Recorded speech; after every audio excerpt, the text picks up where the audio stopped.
はい、皆さんこんにちは。今日もとんぼさんの Easy Going TV へようこそ。今日は母と一緒に姫路城を見に行ってきます。まずは前編です。それではレッツスタート。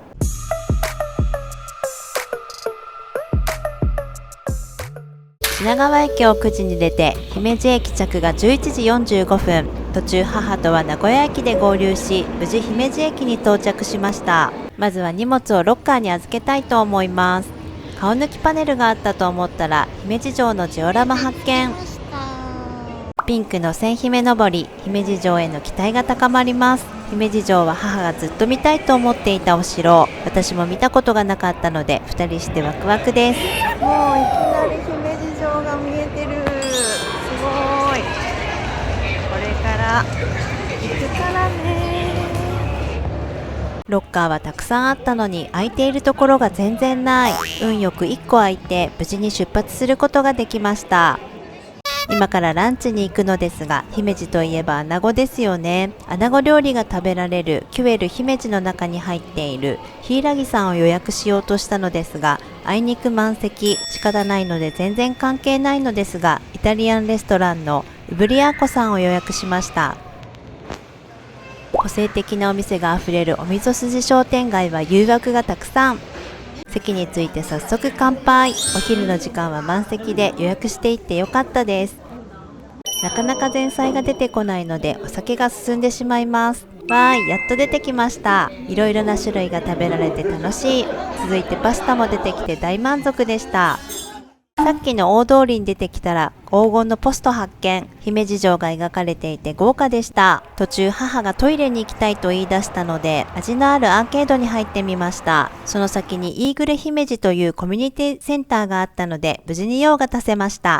姫路城が目の前の大手前公園では骨董市が開かれていて、海外の方が一生懸命見ていました。私たちはあまり時間がなかったので急いでお城に向かうことにします。真っ青な空と真っ白なお城のコントラストが素敵ですよね。母は始終合成写真みたいだと言っていました。結構風が強いね。母が何か言っています。楽しそ初めての姫路城にワクワクが止まりません。お堀に和船を発見。優雅でいいですね。バックには美しい姫路城、ナイススポットでした。姫路城は1931年に天守閣が国宝に指定されました。また1993年には日本で初めてユネスコ世界文化遺産に登録されたそうですよ。桜門橋を渡り大手門をくぐると三の丸広場が広がっていました。この日は日曜だったので多くの人がくつろいでいました。ただいま姫路城ライトアップイベント、姫路キャッスルヒストリー強化水月が行われているようです。石垣へのプロジェクションマッピングや桜並木のライティングなどが楽しめるそうです。姫路城は播磨の守護、元徳3年、赤松則村が砦を築いたのが始まり、その後、小寺市、黒田市、そして秀吉もこちらに入ります。本能寺の変の際には、秀吉がこの姫路城を経由して山崎まで向かいました。その後、関ヶ原の戦いで先行を立てた池田輝政が入封し、9年の年月をかけて本格的に拡張し、現在の5層6階地下1階の天守閣を築きました。その後も様々な市が入封しているので、お城の河原にはいろいろな家紋が見られるそう。公園を突っ切って入場券売り場に到着しました。入場料は大人1000円、子供300円でした。便利なことに現金、クレジットカード、電子マネー、交通系電子マネー、QR コードで支払えます。この広い姫路城、どれくらいで回れるかというと、2時間程度かかるそう。急ぎ目で回りましょう。まず現れてきたのが菱の門です。この曲がった道も敵の攻撃から守るため、門の上の窓もあって、豪華、華麗、拡張という言葉がぴったり。この石垣も歴史が刻まれているんですよね。ここからは乾小天守がよく見えますね。だいぶ守られているのがわかります。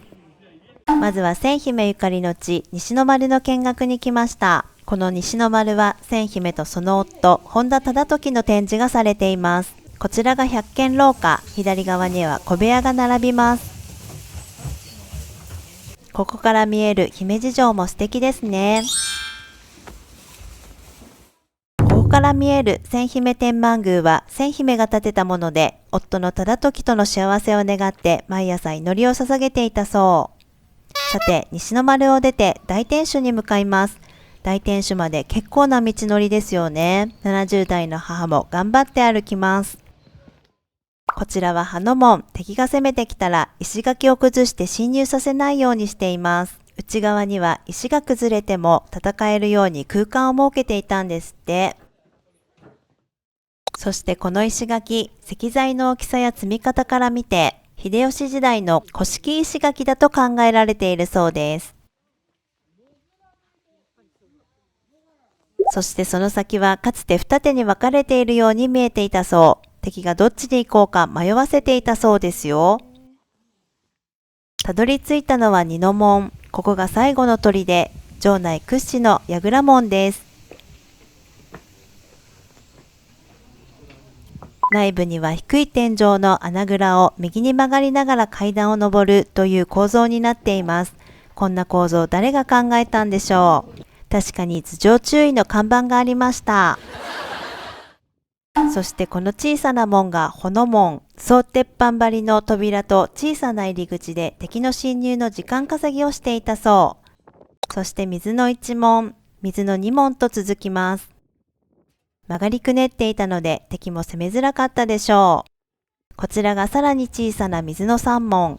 具足を身につけた兵なら一人ずつしか門を通れないぐらいです。そしてこちらが水の五門。鉄板でガチガチに固められた門で、大天守と西小天守をつなぐ2階建ての渡り櫓なのです。そしてすぐさま水の六門があり、いよいよ大天守の中に入っていきます。大天守へは靴を脱いで上がります。こちらは石垣に囲まれた地下1階です。普通は倉庫として使用するのですが、流し台や川屋が設置されているのが珍しいそうです。その川屋は特別公開のため見ることはできませんが、チャンスがあったら見てみたいですね。隅の方には武具庫がありました。1階に上がり、格子窓から覗いてみました。地下の3つあった部屋の仕切りをなくして1階は吹き抜けにしています。大広間になっていて広々していました。2階に上がるとすぐに壁に武具掛けがありました。こんな感じで銃などをかけていたんですね。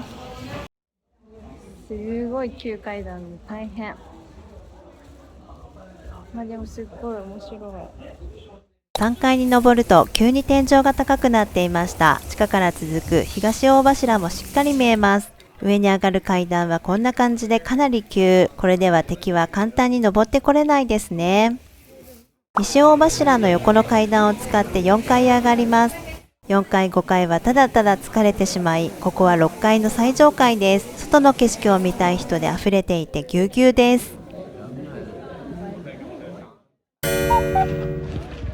降りてきた。疲れた。急階段を降りてくるのも一苦労でした。そんな疲労も吹き飛ばしてくれる広場がありました。こちらの広場は備前丸といって、城主池田輝政が住んでいた土地だそう。姫路の町や山を一望できて気持ちよかったです。さて、ここからは出口に向かっていきますよ。こちらは折れ回り櫓といって、昔は折れ回った櫓だったそうです。こちらは腹切り丸と言われていますが、切腹が行われたわけではなさそう。そしてこちらは怪談話で有名なお菊井戸。播州皿屋敷のヒロイン、お菊が攻め殺されて投げ込まれたと言われる井戸です。それまでは鶴瓶取りの井戸と呼ばれていたそうです。ここはとても美しい景色が見られるナイススポットなのですが、お堀は偽のお堀で敵を惑わす罠だったのです。こうして最初にくぐった菱の門に戻ってきました。見学時間は大急ぎで見たので約1時間でした。お次はバスで諸社山隠居寺に向かいます。ぜひ楽しみにしていてください。